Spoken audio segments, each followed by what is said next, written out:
कोणाची मदत लागते. जसं आता तू कुठे ट्रिपला गेली आहे, कुठे गेली आहे 10 दिवसासाठी 8 दिवसासाठी, तुझे ऑपरेटिंग फाउंडेशन कोण सांभाळ, तुझ्यासारखं सांभाळत. यासाठी असं म्हणेन संध्या, यासाठी मी 2 ओळी मी तुम्हाला सांगू इच्छिते.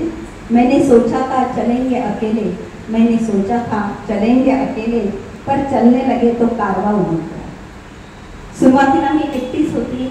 एक तो माझा सहकारी बलवंत ठाकरे म्हणून होता, पण हळूहळू त्यामध्ये जसं की आमच्या रमा ताई आहे, त्यानंतर भावनाताई आहे, प्राध्यापिका भावनाताई कागीट आहे, प्राध्यापिका जमदाडे मॅडम आहे, आमचे रश्मी शाहू मॅडम आहे, त्या विलियम कॉन्व्हेंटच्या प्रिन्सिपल आहेत. आता जमदाडे मॅडम आहेत, त्या नुकत्याच रिटायर झालेल्या आहेत त्या शिवाजी कॉलेजमधनं. भावना रागीट आहेत, त्या अजूनही शिवाजी कॉलेजमध्ये कार्यरत आहेत. त्या बायोलॉजी शिकवतात मुलांना. आणि आमच्या ह्या ऐटलावर ताई या हाऊसवाईफ आहे, पण त्यासुद्धा प्राणीप्रेमी आहे. तर अशा या सगळ्यांचं सहकार्य मला लागतं. जसं की काही कार्यालयीन काम असेल किंवा जमा खर्चाचं काम असेल तर त्या जमदाडे मॅडम पाहतात, ऑफिस वर्क असेल तर रागीट मॅडम पाहतात, आणि इतर काही डोनेशन वगैरे असेल तर रमाताई पाहतात. आणि मी जेव्हा कुठे जाते तर तेव्हा आवर्जून येणाऱ्या कोण असेल तर त्या रश्मी मॅडम आहे. तर मी तुम्हाला तुमची ओळख करून देऊ शकते. ह्या आहेत रश्मी मॅडम.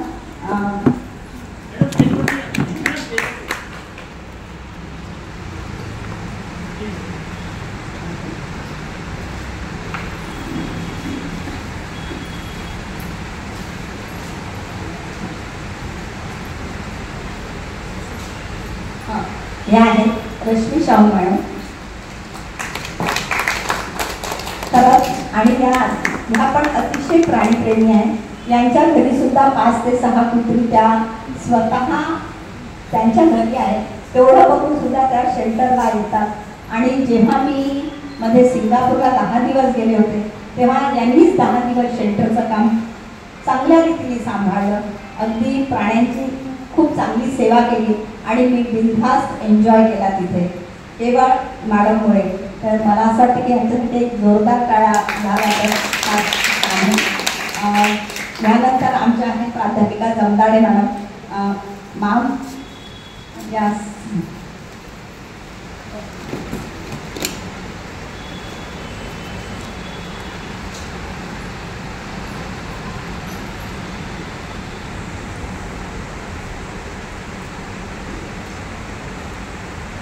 ह्या आहेत, ह्या रिटायर आहे. ह्या शिवाजी कॉलेजला लेक्चरर होत्या आणि सध्या या रिटायर झालेल्या आहेत. तेव्हा आमच्या या आपुलकीमध्ये या जमा खर्च हा बघत असतात. त्यानंतर आमच्या प्राध्यापिका भावना रागीट मॅडम.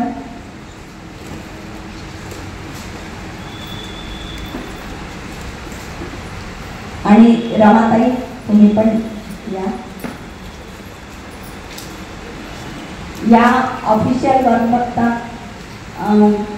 आणि या रमाताई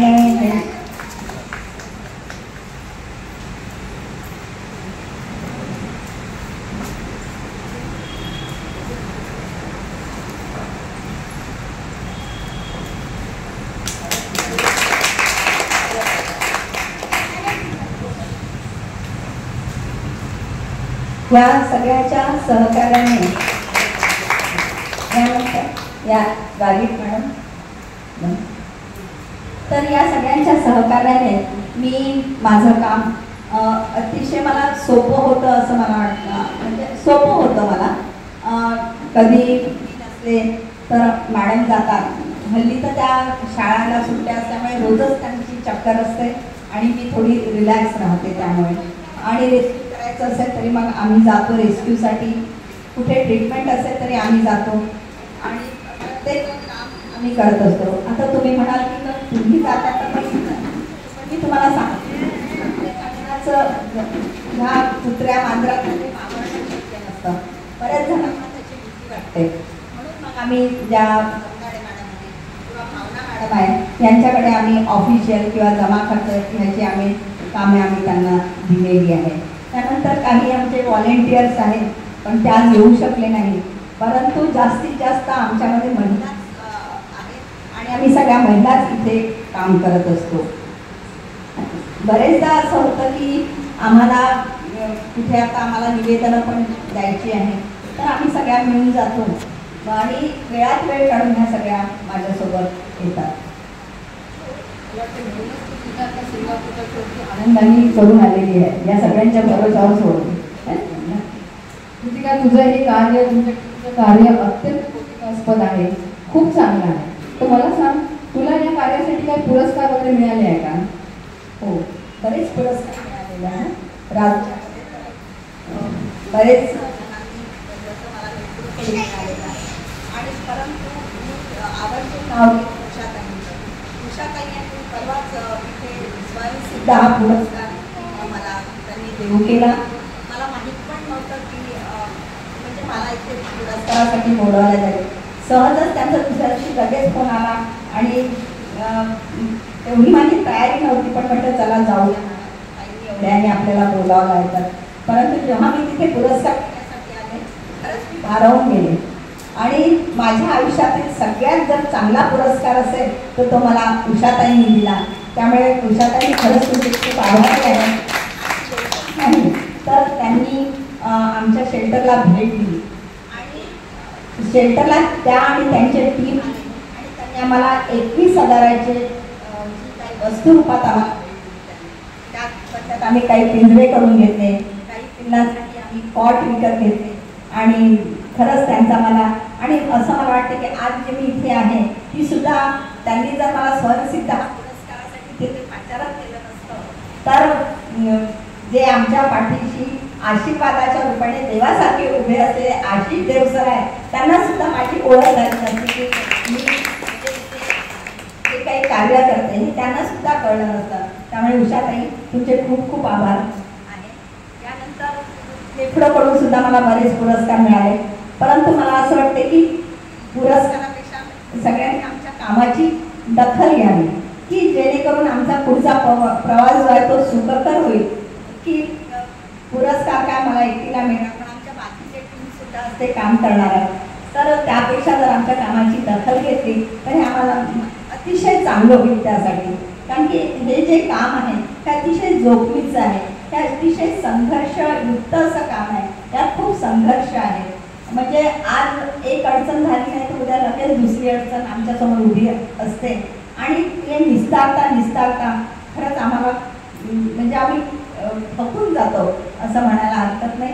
आणि जसं की आज आम्ही एका प्राण्याला समजा मी दवाखान्यात नेतो आहे, तो उद्या लगेच दुसरा आजारी पडलेला असतो, परत त्याच्या औषध पाण्याचं आम्हाला तयारी करावं लागते, त्याच्यासाठी परत किंवा आज आम्ही जसं मेंटेनन्ससाठी बघितलं तर मेंटेनन्ससाठी जसं की कुठे इलेक्ट्रिकचेच बंद पडतं, कधी आमचं बोर्डचंच बटन खराब झालेलं असतं, मग अशा वेळेस त्या इलेक्ट्रिशियनला बोलवा आणि त्यांच्याकडनं ती कामं करून घ्या. ही सुद्धा खूप म्हणजे मोठं आमच्यासाठी एक आव्हान आहे आमच्या. असं वाटतं की जर आपल्याला आता सध्या तरी आमची जी परिस्थिती आहे ती अतिशय म्हणजे व्यवस्थित आहे, पहिल्यापेक्षा खूप सुरुवातीला तर आमच्या तिथे साफसफाईला सुद्धा मनुष्य नव्हता, देखरेखीसाठी सुद्धा मनुष्य होता, ती सगळी कामं आम्ही स्वतःच करत होतो. परंतु आता बऱ्यापैकी आहे आमचं कार्य चालू आहे. त्याच्यानंतर बरेच आमच्याकडे जे प्राणी आहेत, बरेच प्राणी आम्ही ॲडॉप्ट केलेले आहे, बऱ्याच जणांनी बरेच प्राणी चांगले होऊन गेलेले आहेत. मग आम्ही काही प्राणी जे आहेत ते चांगले झाल्यानंतर आम्ही त्यांना त्यांच्या जागी पण नेऊन सोडून देतो. बरेच अतिशय क्रिटिकल की एक तर प्राणी असा आला होता की त्याचं पूर्ण डोकं सडलेलं होतं, त्यात अळ्या पडलेल्या होत्या, तर त्या अळ्यासुद्धा आम्ही काढून जवळजवळ तर 200 ते 400 अळ्या आम्ही काढल्या त्याच्या आणि त्याला ड्रेसिंग आणि मग इंजेक्शन्स वगैरे देऊन तो चांगला झाल्यानंतर आम्ही त्याला त्या जागेवर नेऊन सोडलं. आमच्या बरेचसे आम्ही स्टरलायझेशनचे पण झालेले आहे. आमच्या शेल्टरमधल्या सगळ्याच डॉगचं स्टरलायझेशन आम्ही केलेलं आहे. व्हॅक्सिनेटेड आहे आमचे सगळे डॉग. अर्थात त्या व्हॅक्सिनेशनसाठी सुद्धा बराच खर्च येतो, पण आम्ही ते आवर्जून करतो की आमचे जे प्राणी आहेत ते आनंदी आणि सुरक्षित राहावे, एवढीच आमची इच्छा असते. एवढंच नाही तर आम्ही त्यांना खाण्याचं पण सुद्धा चांगलं देतो की सकाळी दहीभात देतो, संध्याकाळी दहीभात, दुपारच्या फावल्या वेळेमध्ये जे काय आम्हाला डोनेशन रूपाने बिस्किट्स वगैरे असतात ते देतो आम्ही त्यांना. औषधासाठी सुद्धा आम्ही त्यांना लिव्हर टॉनिक किंवा इतर टॉनिक आम्ही त्यांना देत असतो. आणि आम्हाला याच्यासाठी मुंबईचे एक ॲनिमल मॅटर 2 म्हणून आहे, त्यांच्याकडनं सुद्धा आम्हाला औषधाची मदत मिळत असते. मध्ये मी माझ्या मुलाकडे मुंबईला गेले होते, तर मी काही तिथे स्वस्त बसले आहे, तर तिथे योडा म्हणून आहे ॲनिमल सेंटर, आणि हे ॲनिमल मॅटर 2 आहे. मग तिथे मी भेट दिली, जवळजवळ तिथे मी 6-7 दिवस स्वतः सेवा दिली. त्यामुळे मग त्यांच्याशी ओळख झाल्यानंतर मग तेच माझं स्टेटस बघून ते दर 4-5 महिन्यानंतर मला ती औषधं ते पाठवतात, तर तेवढाच आम्हाला आधार होतो. तर असे बरेच सहकारी आहेत की जे आम्हाला मदत करतात. आम्हाला तांदूळसुद्धा डोनेशनच्या रूपाने मिळतात, त्याच्यामुळे तांदळाचा काही आम्हाला खर्च येत नाही, किंवा आम्हाला जे